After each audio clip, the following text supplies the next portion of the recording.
I thought I was having a normal match of Dead by Daylight. It was the weekend and I had open lobbies for my Twitch subs. However, this artist got really upset for some reason.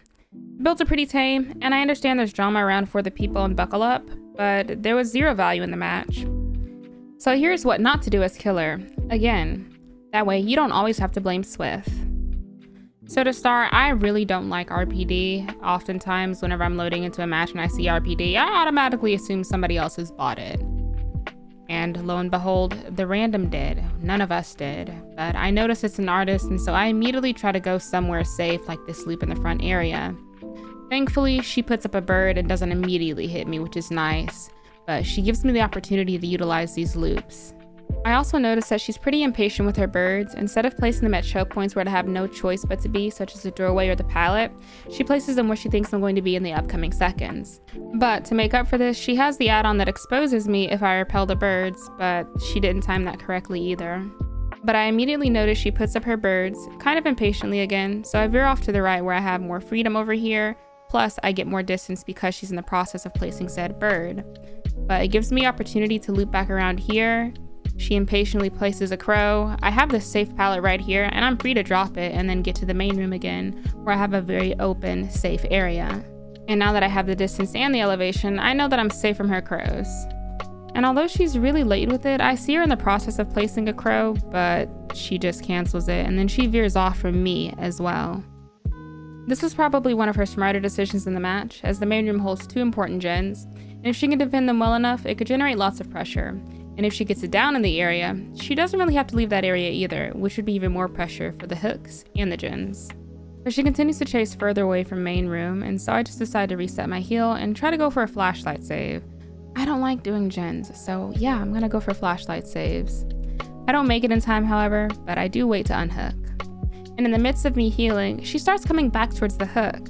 Now remember, at the start of the video, we saw that she had ultimate weapon, but she also has Dead Man Switch. These are 2 easily pressure generating perks, but she decides to waste her time coming back to the hook for a tunnel instead. And sadly, she does get the injure off, so we're kind of back at square one as if this person were just unhooked again. I try to set up a head-on, but at this point, as time goes on, I start getting a little nervous because I'm thinking maybe they don't make it to the locker in time. So I just get out and I decide to take a protection hit instead. But she loses a little bit of distance because she wants to try to land a crow instead, and then she misses. But I just go ahead and decide I'm gonna try to interrupt the chase a little bit further. And as you can see, this chase continues to go on for quite a while, but again, with RPD and it being an indoor map mostly, I have a hard time tracking them, and they do get down, but I sadly don't get the flashlight save. And here, I try to be a little aggressive by blinding her as she's hooking, but that does not work out. But the good thing is she does injure me, and she does start chasing away from the hook. And I hope that she continues to chase me, that way, as soon as the unhook happens, she doesn't immediately go back, because she's already in chase with an injured person. And here, she starts getting impatient with her birds once again, and in doing so, she actually gives me time to get to the pallet, but just barely. She does clip me with the crow, but because I know how impatient she is, I know it's not that big of a deal. And if she's impatient with something as costing as her power, I knew she would swing for an M1 there. And I do go down here, but my job is done here. I wanted to make sure that the unhooked person didn't get tunneled again, but not only did they not get tunneled, they also got the chance to reset. But I'm also on first hook with 3 gens left to go. So I'd say we're in pretty good shape here.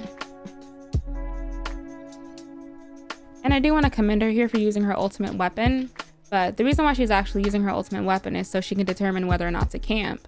And of course, with the camp, you know what comes next. And right as rain, as soon as the unhook occurs, she is right back at the hook. But I already know she's gonna tunnel me. I saw that behavior the first time, but I'm preparing myself for it. Immediately, I run to the main room, that way I have elevation to dodge her birds, but I also have a very clear, open area. Although risky, I take a hit with base kit borrowed time to get myself into position for a good loop, and yes, I pre-drop to get extra distance on her, but to also figure out what I'm gonna do next exactly. And because it's an indoor map, I start going one way, and then I immediately turn around the next way because I want to confuse her with my scratch marks. As you can see, she tries to follow a trail that's not really there. And then she comes back, I hit her with head on, and then I use a little bit of parental guidance to get her confused as well. And at this point, I did want to use a flashlight in conjunction, but it didn't really work out that well because there wasn't an angle. But funnily enough, Nicolas Cage is hiding in this room, pre-drops the pallet, and then immediately gets hit by one of her crows. At this point, I don't think I really care because he's the one that sent us to this map, but he's also been immersing. But of course, she sticks to me for the tunneling pressure. But she does have pain res, which would be even better pressure. I want to give her the benefit of the doubt and say maybe she just doesn't have scorch hooks close enough. But truthfully, I just don't think she really knows what she's doing. But eventually, of course, I go down, but she did waste about 2 gens worth of time on me because as soon as I get hooked, another gen pops shortly after.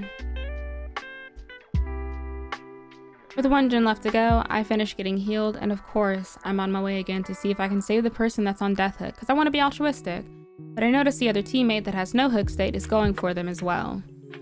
I take the time to body block here because it's in-game, don't really mind. But of course she's still gonna go for the person that she was already chasing. But circling around to get a flashlight save, she actually found my scratch marks, and then this was when I decided, well, all gens are done, time to head on her and then just keep it pushing. But if I can loop long enough to get the exit gates powered and my teammates get out, that's fine with me. And although I do drop down in the main room, I want to try to loop away from that as quickly as possible because I want them to be able to finish that exit gate.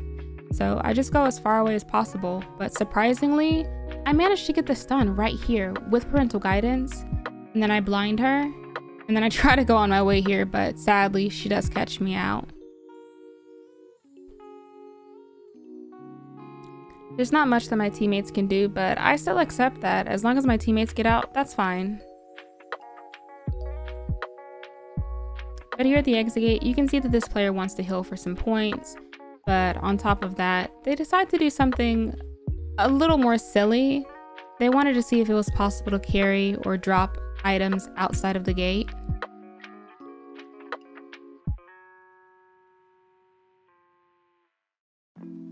It's very silly, obviously, but the killer automatically assumed that this was to be super BM and like, oh, survivors not leaving the exit gate because they want to be toxic.